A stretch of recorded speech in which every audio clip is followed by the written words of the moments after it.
Bom, a gente vai falar também do Flamengo. Flamengo que tem o Bolívar pela Libertadores, oitavas de final. É um confronto, imaginando aqui o cenário dos dois jogos. Difícil porque tem a questão da altitude e o Bolívar sabe explorar muito bem isso e vários brasileiros já sofreram com essa questão do ar rarefeito, da altitude, enfrentando esse Bolívar. Então, é um motivo de preocupação para esse Flamengo. A gente citou no programa de ontem que o Flamengo é o quarto time do Brasileirão, que mais sofreu gols de bolas aéreas, de jogadas aéreas e lá na altitude, eles jogam bola na área, chute de média e longa distância. Então, é uma preocupação para o técnico Tite. E tem duas baixas importantes, Mauro César, o Flamengo. Vai perder o Vinha, pelo visto. O Cebolinha parece que é um caso ainda mais grave, só volta no ano que vem. É o Flamengo em semana de Copa Libertadores, Mauro. E tendo que se mexer no mercado, né? Tá para vender o Wesley, né? Para a Atalanta, o Fabrício Bruno também pode ir para o Rennes da França, né? O Flamengo quer definir até segunda-feira a saída ou não desses jogadores, especialmente o Wesley, porque se ele sair, eles têm que buscar um outro lateral direito. Está tentando lateral esquerdo para o lugar do Vinha, eles querem um jogador emprestado no primeiro momento, querem um atacante também, por conta da lesão do Everton Cebolinha, e continuam atrás de um meio-campista, né? Aí o nome preferido é o do Alcaraz, foi feita já um aceno para o Southampton de 18 milhões de euros, e aí vai depender aí do interesse do jogador jogar na América do Sul, né? E também, claro, da disposição ou não do clube inglês de aceitar essa proposta ou algo parecido, né? Ele custou pouco mais de 13 milhões de euros em 2023 e seria uma venda até com a margem de lucro, né? Para o Southampton. Ele não está muito em alta por lá, porque saiu na temporada passada, foi emprestado, atuou pela Juventus, né, na segunda metade da temporada anterior, e aí acabou que não ficou na Juventus, teria que pagar mais de 40 milhões de euros, e a Juventus não pagou, então acabou voltando para o time inglês, e está lá, numa situação ainda meio de indefinição, né? O Flamengo vai ter que contratar jogadores aí com uma certa urgência, porque o cenário é bem preocupante, só tem um lateral esquerdo, na direita pode ficar com um apenas, né? E perdeu o atacante titular pelo resto da temporada. O Cebolinha vai ser operado hoje, né? E papo de 6 meses, pelo menos. Dificilmente menos do que isso. Lesão de tendão de Aquiles, se for menos de 6 meses, vai ser uma recuperação espetacular. A tendência é de ficar mais tempo aí parado. E tem esse jogo de amanhã, né? Que precisa vencer por uma margem de gols razoável para ter uma certa segurança no jogo de volta, mas não acredito que seja tão simples como foi na fase de grupos, né? Quando o Bolívar já praticamente com a primeira posição do grupo assegurada, fez um jogo muito franco, tentou jogar de igual para igual, aí tomou de 4-0. Eu acho que vai ser um time bem mais fechado, bem mais cauteloso. Eles chegaram no Rio de Janeiro no começo da semana, estão treinando no Rio, lá no CT do Fluminense, se preparando para esse jogo, descansaram aí nos últimos dias, não tiveram compromisso nenhum lá na Bolívia, e deve ser um desafio bem complicado, porque esse combo envolve o jogo de volta lá em La Paz, onde o Flamengo foi derrotado por 2-1 na fase de grupos, né? E se o Flamengo passar pelo Bolívar, pode ter que voltar a La Paz, porque o confronto vai ser contra Peñarol ou Strongest. Então, se o time boliviano superar o time uruguaio e o Flamengo passar pelo Bolívar, terá que de novo voltar em La Paz para jogar com o rival do Bolívar, que é o Strongest, que está atrás do Bolívar lá no campeonato local. Flamengo e Bolívar, hein? Flamengo e Bolívar amanhã no estádio Jornalista Mário Filho ou Maracanã, e a gente vai acompanhar tudo aqui no microfone da Jovem Pan, hein? Jogo com transmissão da Jovem Pan amanhã, Flamengo iniciando a sua jornada no mata-mata da principal competição de clubes do continente, Bruno Prado. Tá aí, com essas duas preocupações, duas baixas importantes, e buscar laterais no mercado não é uma missão fácil, tanto que o Flamengo no início do ano já buscou o Matias Vinha, e agora o Vinha, desfalque por lesão, só deve retornar na próxima temporada. Para o ataque, tem outras opções para o lugar do Cebolinha, tem outras possibilidades, mas quando a gente fala de lateral, há uma escassez no mercado aqui no futebol sul-americano. Não é fácil mesmo você contratar laterais. Acho que não tem nesse momento nenhum lateral assim muito acima da média. Se olhar aqui, futebol brasileiro, que é o mais rico aqui da América do Sul, para mim o melhor lateral direito, por exemplo, do brasileiro até agora é o William do Cruzeiro, que é um bom jogador, mas assim, não tem nenhum que você fale, não, esse cara está acima, até na seleção brasileira, que inclui atletas que estão fora do país, estão na Europa, tem dificuldade. O Danilo é o titular, ainda hoje, um jogador que já está atuando mais como zagueiro do que como lateral. Então são posições difíceis na esquerda também, né? Na esquerda até pouco tempo tinha um pouco mais de opção, agora nem tanto, inclusive na seleção brasileira também. Então não é fácil você repor laterais no mercado, mas a proposta pelo Wesley é muito boa. É difícil recusar uma proposta como essa pelos valores. O Wesley não é um cara que conseguiu ainda se afirmar ali como um titular, não é um jogador titular absoluto do Flamengo. E para o jogador também é muito bom. Jogar na Atalanta é um time que usa muitas vezes 3 zagueiros, o Wesley é um cara que apoia bem na marcação, ele tem dificuldade para fechar uma linha de 4 defensores. Então, pelo estilo de jogo da Atalanta, pode ter uma boa possibilidade de jogar bem. É um time que joga Champions League, vai jogar a próxima, foi campeão da Europa League.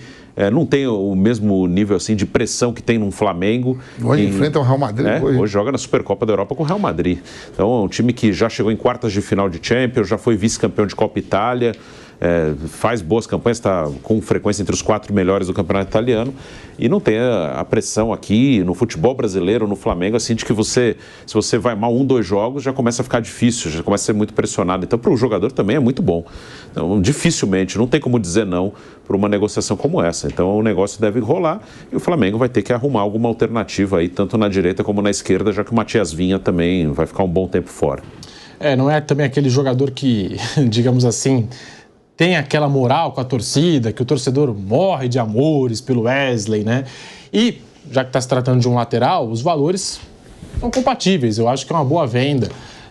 A gente sabe que os valores, quando começa a recuar do ataque para o sistema defensivo, os valores também tendem a diminuir, ainda mais no mercado internacional. O jogador pode ser um bom lateral, pode ser um bom zagueiro, mas não vai pagar a mesma quantidade. Um time europeu não vai pagar o que se paga um atacante para um lateral. E o Wesley recebeu essa oferta de 20 milhões de euros, 120 milhões de reais, sendo 16 milhões de euros fixos, algo em torno aí dos 100 milhões de reais, e o restante em bônus por metas estipuladas em contrato.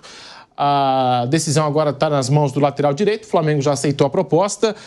E também está com o staff do jogador, que detém 10% dos direitos econômicos e do valor dessa transferência, Mauro César. Ontem a gente até destacava aqui que o Flamengo estava discutindo internamente se era um bom negócio ou não, mas 120 milhões de reais pelo Wesley é um bom negócio. Não, eles sabem que é um bom negócio, eles querem aceitar a proposta. A questão é que o negócio dessa magnitude, quando envolve bônus, né? Sempre tem uma negociação, né? O Flamengo quer que a Atalanta suba a proposta do fixo e o bônus ocupe uma parcela menor para chegar nesses 21 milhões de euros aproximadamente. Então fica ali uma queda de braço, puxa daqui, puxa dali. Que bônus serão esses? É claro que aí o clube que vende quer que essas metas sejam metas muito fáceis de serem alcançadas, o clube que compra quer que as metas sejam mais difíceis para que não tenha que pagar, enfim. Esses são os ajustes que vão ficar faltando para que chegue-se a um acordo. Eu conversei com pessoas do Flamengo ontem e hoje, e a informação que eu tive foi essa: a gente vai definir isso até segunda-feira. É uma tendência de vender o jogador, mas por que até segunda-feira? Até a virada do mês tem que contratar outro jogador. Eles estão olhando aí outros laterais. É muito difícil contratar aqui no Brasil, porque todo mundo praticamente, todos os bons jogadores já fizeram 7 jogos no Brasileiro, já jogaram Copa do Brasil, então não podem ser inscritos nessas competições. Na Libertadores até muitos poderiam ser inscritos que não jogaram. Na outra fase, se o Flamengo passar pelo Bolívar, então a tendência é buscar jogadores aí no mercado internacional, brasileiros ou não, né? Então, o lateral esquerdo, que eles querem inicialmente um jogador emprestado, e na esquerda, na direita, vão ter que contratar um jogador em definitivo. Aí o torcedor fica muito naquela coisa para trazer, traz o Montiel, cara. O cara é um cara titular da seleção da Argentina, bateu o pênalti do gol da Copa do Mundo. É uma negociação demorada. Eu acho muito difícil buscar jogadores assim. Você não consegue fechar um negócio desse tamanho para o Caraz, é uma negociação difícil. Não é simples você trazer um jogador da Inglaterra, acertar os valores, convencer o cara a vir para o Brasil. A informação que eu obtive foi de que ele inicialmente topa voltar para a América do Sul, tem só 21 anos, ele pode voltar a jogar aqui e de repente retornar para lá, fica 2 horas e meia de voo de Buenos Aires, vai ganhar um salário europeu, não vai ganhar o que ele ganhava no Racing, vai voltar de lá com um salário muito mais alto. Então pode ser interessante para o jogador nesse momento, até porque lá ele joga num time que briga para não cair, né? E aqui ele jogaria num time que briga para ser campeão. E lá o técnico ficou meio na bronca com ele, o técnico chama-se Russell Martin, ele ficou meio na bronca porque ele forçou para ir para a Juventus, que é natural também, né? O cara estava na 2ª divisão inglesa, aí a Juventus, que é o cara põe empréstimo, ele falava, eu quero ir, pô. Só que ele não ficou, ele não foi até mal não, mas não ficou, era caro, a Juventus não quis pagar. Eu conversei com um colega da imprensa inglesa também essa semana, ele estava dizendo, achava impossível a Juventus pagar mais de 40 milhões, 20, 25 talvez, acabou que não teve negócio. O Flamengo assinou com 18, não é tanto, mas também é mais do que o time inglês pagou. Vai depender muito aí de como o Southampton vê. Mas é difícil uma negociação dessa. E o Flamengo precisa com urgência. Então, tem que buscar jogadores que sejam especialistas na posição, lateral direito, esquerdo, mesmo que não seja o lateral dos sonhos. Tem que ter gente que jogue ali. É para compor elenco. É uma realidade. Para a zaga, eles não vão contratar ninguém, caso o Fabrício seja vendido. Porque aí tem o Léo Ortiz, tem o Léo Pereira, tem o Davi Luiz e tem ainda os jogadores da base. Um deles é o Cleiton, que o Tite sempre chama de Bahia, né? Sempre que o Tite chama de Bahia. O cara sempre foi Cleiton, ele chama de Bahia. Mas por que será que ele é baiano? Ele é baiano, mas, então é, mas é um apelido interno. Né? Virou Bahia. Quando ele jogava, não sei se eu vou chamar já de Cleiton de Bahia ou de Cleiton Baiano, ou Cleiton Bahia, sei lá. Mas é o Cleiton, que já jogou algumas vezes no time principal, mas não tem oportunidade, porque só jogam esses 4 aí, né? Que tem o Fabrício ainda. Então o Iago era da seleção sub-20, ele era o parceiro do Vitor Reis na seleção. Era ele e os dois. O Flamengo e do Palmeiras. Então eles entendem, e eu até acho que é razoável, que é melhor aproveitar a gente da base, ter esses 3 pilares, digamos, de jogadores mais experientes, né? O Léo Ortiz não joga, a saída do Fabrício ele vira titular. Então não precisa contratar zagueiros, realmente, me parece que não é uma necessidade, né? Talvez para o ano que vem, não sabe se o Davi vai continuar, o que vai acontecer, aí é outra história. Mas lateral, direito e esquerdo é fundamental. O esquerdo já é, direita se o Wesley sair também. Então, mas a questão é, assim, são detalhes para que feche o negócio. Há interesse do jogador, há interesse do Flamengo e da Atalanta, mas eles vão ficar ali. E o Flamengo tenta esticar a corda também para poder contar com ele nesse jogo da semana que vem. Tem isso também. Tenta protelar a definição, a batida de martelo para que ele jogue hoje, joga na quinta, de repente. Se ele jogar hoje quinta, pode ser que venda depois, ou definam na segunda-feira com ok, olha, ele joga quinta-feira, depois a gente libera ele. Porque aí, para outra fase da Libertadores, se o Flamengo passar, eles podem buscar um novo jogador para a posição. E o Varela sempre é convocado, quer dizer, vai ficar sem ninguém para a posição. E se sair o Fabrício, seria o zagueiro com mais perfil ali para jogar de lateral, eu acho, numa necessidade, improvisado. Tem essa também. Aí fica bem complicado. E na base parece que são jogadores muito jovens, 18 anos ainda, que não foram testados. Enfim, e o Tite não tem assim essa coisa de lançar garoto tão bem não, né? Outros técnicos têm mais... O Jesus também não era assim, de lançar jogador da base. Existem técnicos que têm mais essa pegada aí de buscar jogador na base e lançar. Não tem sido assim, essa passagem do Tite pelo Flamengo. Então, o cenário é esse. Mas acho que vai acabar saindo e é bom para ele, né? Não tem como segurar o garoto, né? O cara vai ganhar uma grana. O Flamengo vende bem laterais direito, né? O Rodinei foi de graça, saiu, acabou o contrato, Acabou o contrato. O Mateuzinho foi pro Corinthians. 40%. E o Flamengo ainda ficou com 40%. 60% né? do 4 milhões de euros. Olha que negocião a vinda do... Se seria aceitável. Até teve uma polêmica, o Flamengo fez uma consulta, não ao Bayer Leverkusen, mas fez uma consulta a representantes do Arthur, né? Que é jogador do Bayer Leverkusen, e ele passou pelo Flamengo. Aí o torcedor fica, por que não ficaram com o Arthur? Essa história é curiosa. O Arthur, ele era do Cruzeiro, aí o Cruzeiro não ficou, foi para o América Mineiro. Aí o América Mineiro emprestou para o Flamengo, na base. E o Wesley também, o Flamengo trouxe o Wesley. E aí o Flamengo optou ficar com o Wesley e liberou o Arthur para voltar para o América. Aí o América continuou com o garoto e depois vendeu por 7 milhões de euros para o Bayer Leverkusen. Ele se machucou, mas foi campeão alemão, né? Estava no elenco, só que ele se machucou na temporada passada. E a informação que eu tive foi que nem adianta tentar, porque o Xabi Alonso gosta dele, ele está bem lá, não interessa para o jogador sair. Quer dizer, nem chegaram no jogador. Foi só uma consulta, tudo, a coisa não evoluiu. Por que não ficou com ele? Porque ficou com o Wesley. Viu, ficaram com o Wesley, sim. Um foi vendido por 7 milhões, o outro pode ser vendido por 21. Então, acho que dessa vez os caras acertaram, né? Por que não ficou com os dois? Não tem como, gente, um clube de futebol contratar, pagando todo jogador que passa pela base. Nem todos vão estourar. Lá já tinha o Varela, já tinha o próprio Mateuzinho, estava lá. O Flamengo tinha 3 laterais direitos. 3 laterais, então não tem como também. Alguns você vai acertar ou vai errar. Isso aí é inevitável. Porque às vezes é muito fácil falar, não, contrata todo mundo. A maioria dos meninos que passam pela base não estoura, não explode. Então você tem que fazer algumas escolhas. Os dois se deram bem, mas acho que nesse caso não dá muito para criticar. Os caras estão vendendo pelo triplo que o Arthur foi vendido para o time alemão. E, aliás, se ele for para a Atalanta foi o time que bateu o Bayer Leverkusen na final da Europa League. Ainda tem isso ainda. Ou seja, não é que ele está indo para um time pior. Ele está indo para um time, no mínimo, equivalente. Acho que até melhor. O trabalho da Atalanta, do Gasperini, é muito mais, muito mais longevo, né, do que o do Xabi Alonso, que foi uma explosão na temporada passada. A Atalanta já há uns 5, 6 anos aí que ela está sempre lá. É Champions, é Liga Europa, sempre entre os mais bem colocados do campeonato. É um time que... Jogando bem. Chegou a ter o maior ataque da Europa em gols marcados, né? O Gasperini está 8 anos lá, se não me engano. Coisa assim. Eu me lembro que, inclusive, quando houve até no início da pandemia, né? Teve um jogo da Atalanta contra quem? Que foi em Milão, que eles não podiam jogar no estádio de Bérgamo porque estava em obra, não estava aprovado pela UEFA. Jogavam em Milão, no San Siro, que é próximo, né? E foi justamente um desses jogos aí que muita gente... tanto que Bérgamo era um dos lugares com mais gente infectada. Bérgamo fica ao lado de Milão. De Milão. Aí jogaram lá e teve um público bom e não havia nenhum cuidado e a pandemia já estava rolando, as pessoas não sabiam. Mas você vê, isso foi em 2020. Já estavam jogando Champions League, já estamos em 24. Foi contra o Valência. Acho que foi isso mesmo. Enfim.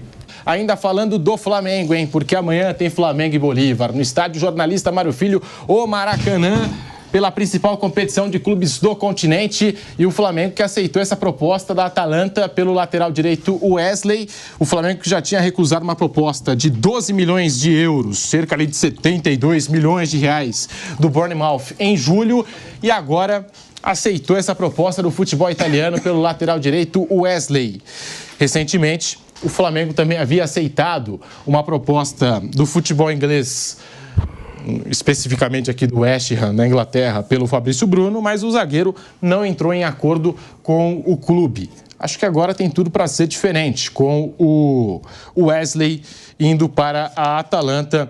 E a gente também traz aqui o balancete do Flamengo. Até virando a página na nossa pauta, o balancete do Flamengo com essas transferências, a expectativa por contratações no segundo semestre. Você vai deixando o seu like no canal do YouTube Jovem Pan Esportes, porque o balancete do segundo trimestre de 2024, divulgado pelo Flamengo, mostrou também que o clube ainda tem dinheiro a receber de 12 negociações.